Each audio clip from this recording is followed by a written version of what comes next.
session is holding space for all feelings. And Deanna's going to introduce herself and we're going to get started. And be sure and unmute, Deanna. I think it's, you know, magic fingers. Magic fingers. Okay, I'm a longtime Unity person, and came into YOU in 1999, and I've been there ever since because I think I found my tribe. So I'm a really, really big advocate for this particular subject because it's how we live and breathe in YOU. Well said, Deanna. And I'm Ayesha Livingston. Not quite involved with YOU as long, about 20 years for me, and also my husband, Mark. Also, yeah, finding your tribe, definitely resonating with that. And holding space for all feelings. We're going to dive in. So what does it mean to hold space? So I'm just going to read this. I invite you just to kind of settle in. You may want to, if you want to read along, do, or just close your eyes. And I'm going to ask a question after about what stood out to you here. So really listen with intention and clarity and focus. What does it mean to hold space for another? It means that we are willing to walk alongside another person in whatever journey they're on without judging them, without making them feel inadequate, without trying to fix them or trying to impact the outcome. When we hold space for other people, we open our hearts, we offer unconditional support, and let go of judgment and control. And just breathe that in.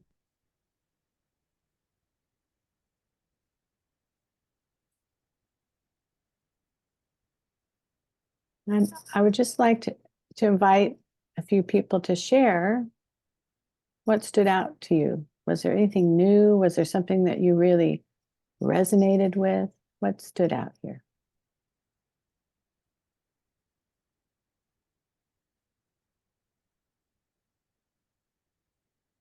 And just unmute and dive in because the screen is shared, I can't see all the little magic squares.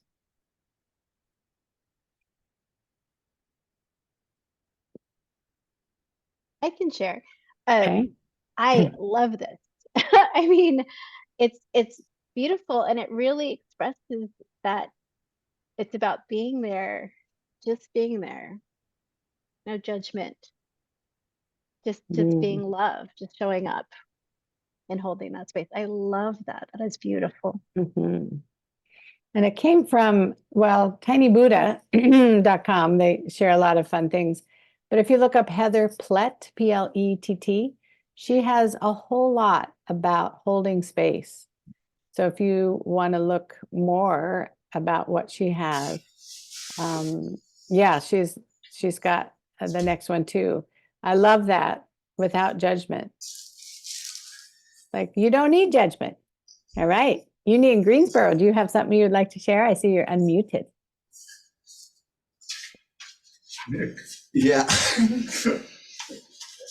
I have a song that I've written called Holding Space. I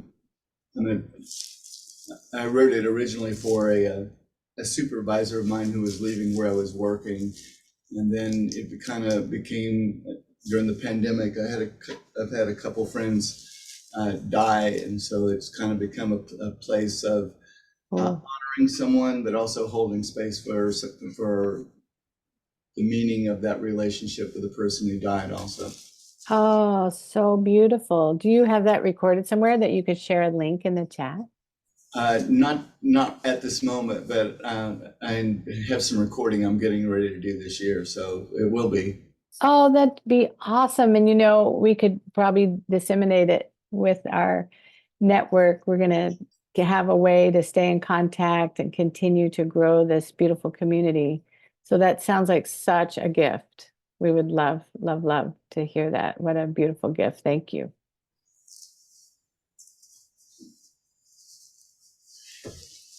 Yeah. I really appreciated the part about not trying to fix them, not trying to affect the outcome, because Mhm. that's so easy to want to step in and fix or Oh, to say, oh, let me help you or something else, and just to let it be. And no, it's not my job to fix anybody. that's My so job true. to be there to hold that space. I had a situation in high school where I lived in a dorm my last 2 years of high school. And there was a person on the hall who needed somebody to just listen for a solid hour or two while they made a decision and not try to influence them either way. And my dorm leader grabbed me up and said, "You're the only person I know on this hall that can do that." And Oh, so I got to be there for this person for a couple hours while they figured out a really, really tough life decision in high school. And it felt so great to be able to just be the sounding board and not ah, try to guide her any direction. And I felt very trusted that, our dorm leader was like, "You are the person for this job." So. that's amazing. And it's amazing your dorm leader, was tuned in enough to know the person you were and are, that your beingness would allow that.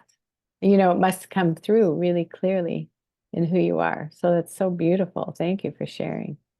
That's so great.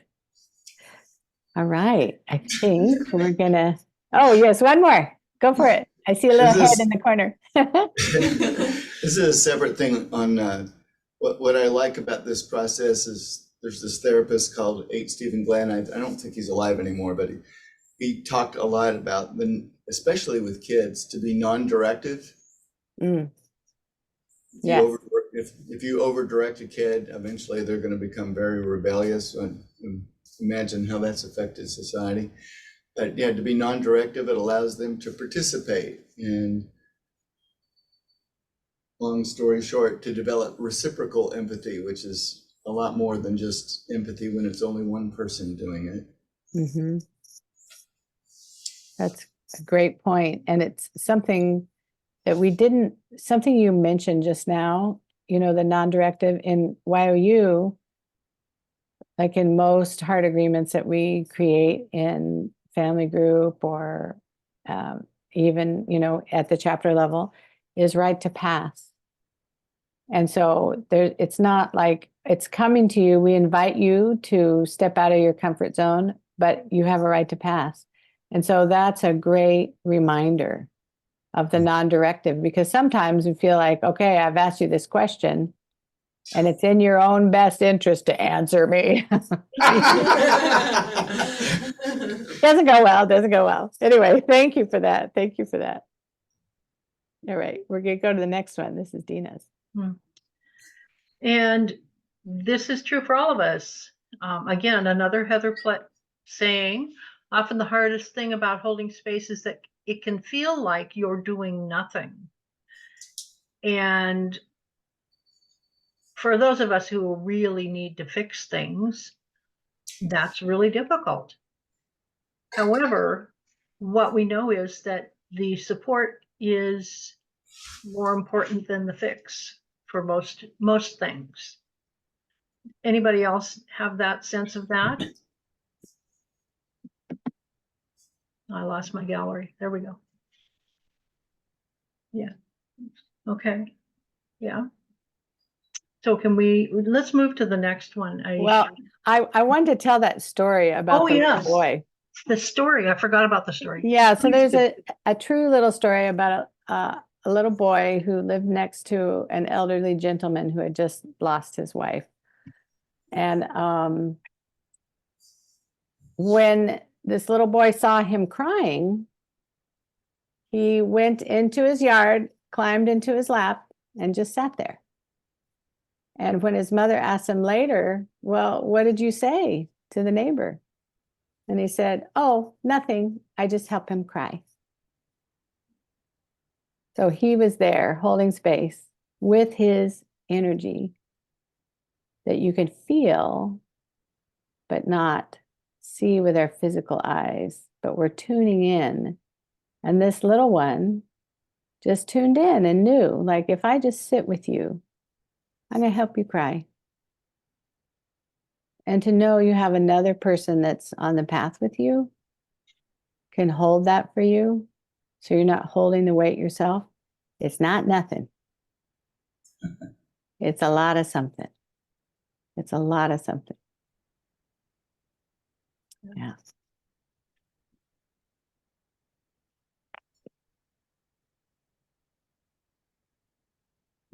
So one of the things we talk about in holding space is to actively listen.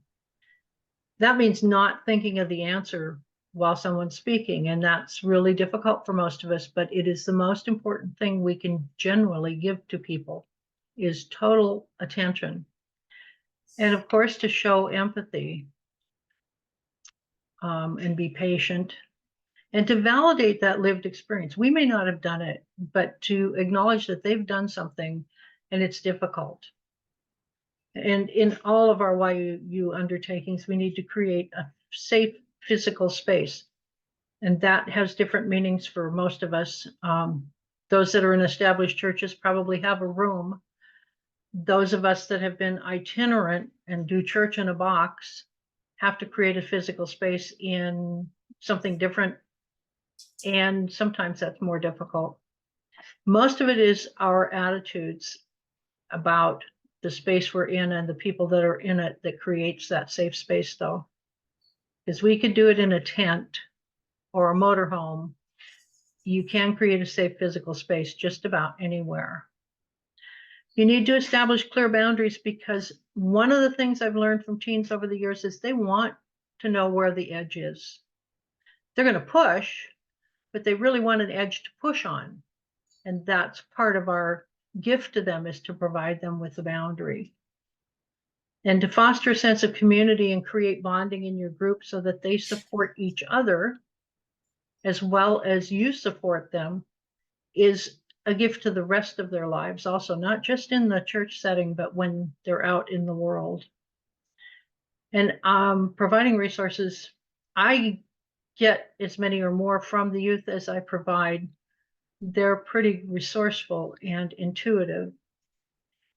All of us need to be aware, though, that when we're doing this, we need to care for ourselves. We tend to give and give and give, and that was in the types of personalities we looked at yesterday. If you're not taking care of yourself, you will burn out, and it's not good for anybody. If you have a crash and burn, it leaves the kids really concerned that they've done something. So we need to take care of ourselves so that we can take care of everything else. And every success, I'm a big fan of rituals. So we have a graduation ritual, we have a coming into the group ritual, we have all kinds of rituals to celebrate everybody in the group, and celebrating the most minor successes, catch them doing something right, and praise, praise, praise, because it builds that group's esteem to each other and themselves. Any questions about that? We have I have a question for the rest of us, and you can answer this one, or if you have a previous question. But I want you to just take a look. I'd be curious, kind of what, you can put it in the chat or say it out, but what do you find a lot of ease around on this list? Like, what comes easily to you? Be curious to know.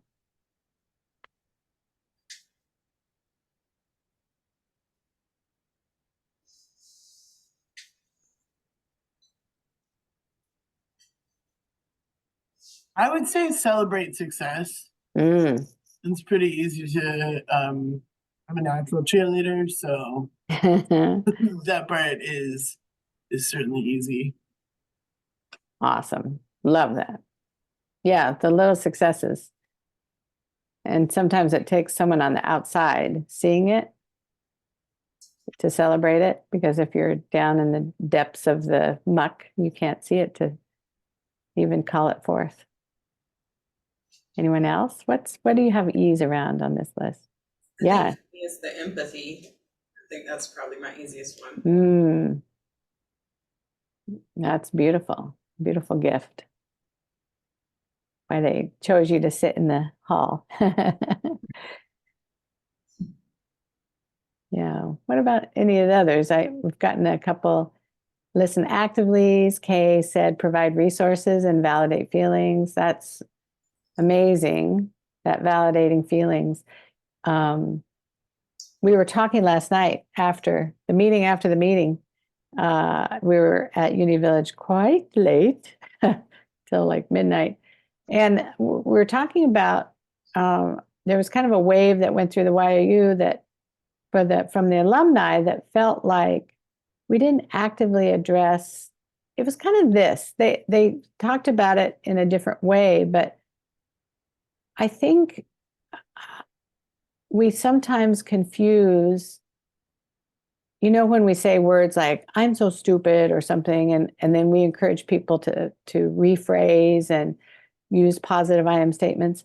But I think, and maybe I'm just talking for myself and just my purview of my small group, but I see often the same thing with emotions, which is different. If someone says, "I feel so angry," we can, validate that feeling, as Kay was saying, rather than say, "Oh, well, how can we move?" Instead of like being curious about that and being with, then we're moving through that. So there's the feelings, and then there's our words. But our words are coming from our feelings. So if someone's saying this all the time, they have really negative I am statements all the time. It's good to back up and take a look at, oh, what's generating that? Where are you with that? Validate the feelings of frustration, maybe, or anger. That we all feel that. I think another thing about feelings and fostering a sense of community that Deanna had written here. So when we go to rallies in particular and they have heart talks, and the teens hear other people going through a lot of stuff, and they think, oh, I'm not alone in this, actually. I'm not alone in this.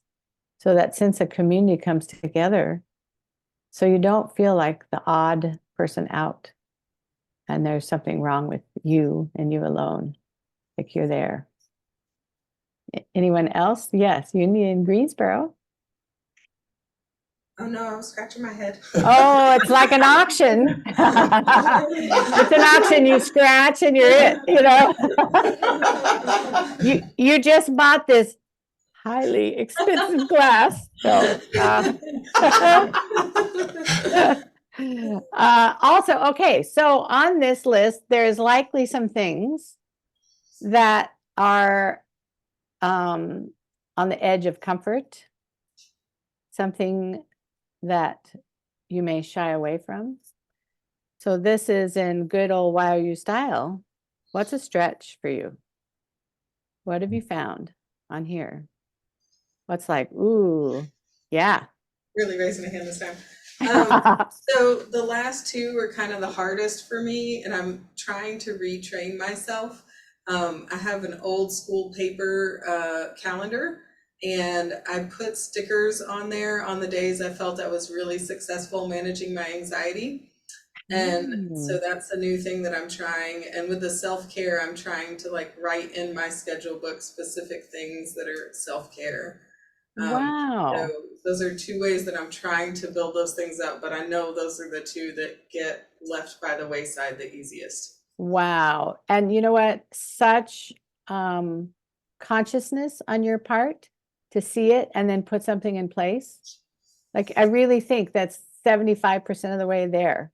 You're conscious and aware, and you're saying, oh, I don't want to stay in this place. This is what I'm doing. So kudos. Awesome. Anyone else? Something that's a stretch for you.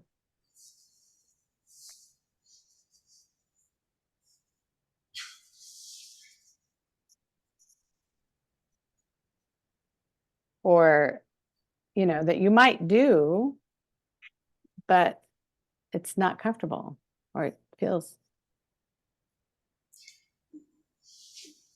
Feels tricky. I would say one of the things that happens in groups, it's when you're dealing one-on-one, that's one thing, but when you're in a group and there's an opportunity to to do that which you might not want to do, like be vulnerable. Mm. Yeah, the scary place, being vulnerable.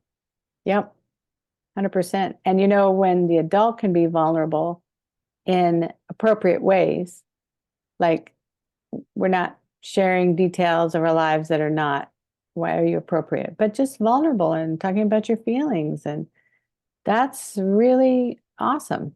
It extends that trust out. And Well, oh, go ahead.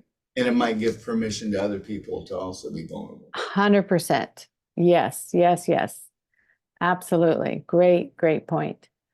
Well, I encourage you to choose one of these to develop further. And when Deanna and I were doing a check-in before, I was sharing that I said in all these areas, it's all about being in service. We're either being in service to another, and we're being in service to ourselves.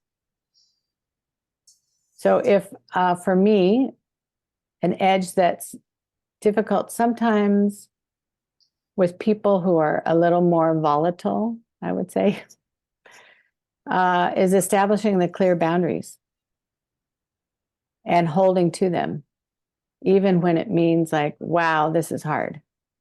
This really a hard boundary to set, but it's in service to me and in service to them, because it then doesn't create, you know, when we don't establish clear boundaries, it creates this codependent thing where we allow behavior that's not cool towards us or towards others.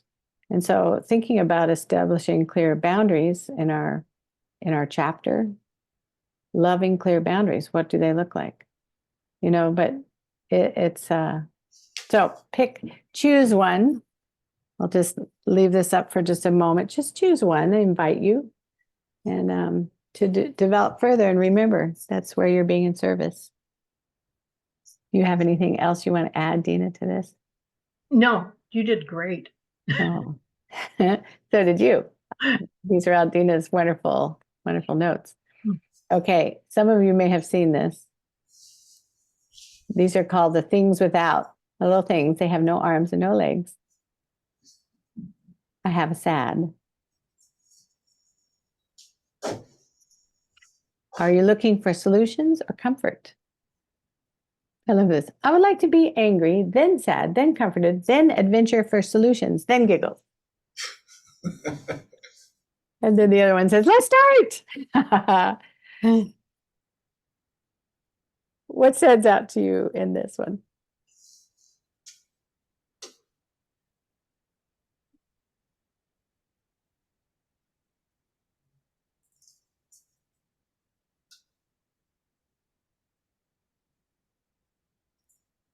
To me, it's the acknowledgement of a process, and then I'm just not choosing one emotion.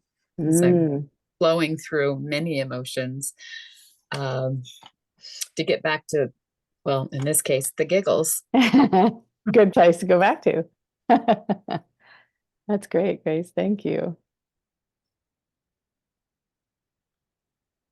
I've been sent this meme by so many of my close friends that like I've gotten it in text, I've gotten it on Facebook Messenger, and I think it's just the way we try to be there for each other. That's so true.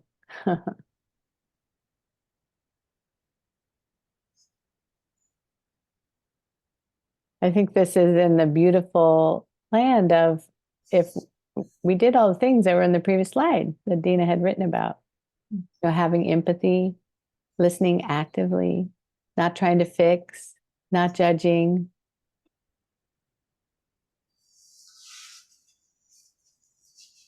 And yeah, go ahead. I see that as being in a really well-developed, safe place where someone can say, how they'd would like to have their issue dealt with completely. And that's the goal, always, to create that safe of a space. Yeah. And don't you love that the first question? Are you looking for solutions or comfort? How often do we say that? I mean, not very often. I think I may go to comfort for a little bit and then go to solutions, or, just to be with, what would you like right now? Would you like comfort? If so, what does that look like? Or are you in the space? Are you in a space right now for solutions? If you've ever been really, really upset and someone says, well, why don't you just put on a happy song and dance around? Like, you may not be, you're not in that spot yet. Right. So yeah, just maybe some comfort. All right. There's a really cute video that I use a lot in therapy, and it's about less than 2 minutes. It's called "It's Not About the Nail." It's not about the nail. Yeah, the bottom line is that in this couple, I think it's a married couple. She's upset, and he wants to fix it, and she says, why do you always try to fix it? All I want you to do is listen. Oh, and there it is. yes, and then he listens, and I mean, it's tender, funny, all at the same time. Ooh, I'll have to look at that. Thank you for that. That's awesome. All right, in our last few minutes, we're going to take a big subject, the problem with perseveration. Going over and over a problem or emotion, unable to break free. So I've seen that sometimes in Heart Talks. And I've seen that sometimes with, even, a IYOUer that comes, it shows up with grief. It shows up in trauma, of course. It shows up in depression. It can just be this spiral that takes us down. So this is after, so if you've been with someone, you've comforted them and all of that, and perseveration is continuing, like the energy doesn't ever seem to shift. And, sometimes if you're in a group and someone can be talking about something, especially in a Heart Talk, they may be talking about a trauma, and that activates or triggers someone else. And now there's that secondary trauma that's happening that's shifted. And so these are all energetic shifts. Saying a prayer.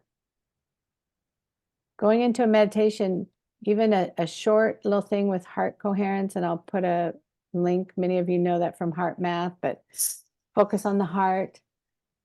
Take a breath, imagining the breath is going through the heart, and then think of something you appreciate. It's a quick little thing just to take that and bring that down. Doing oming. Oming is a great energy shifter.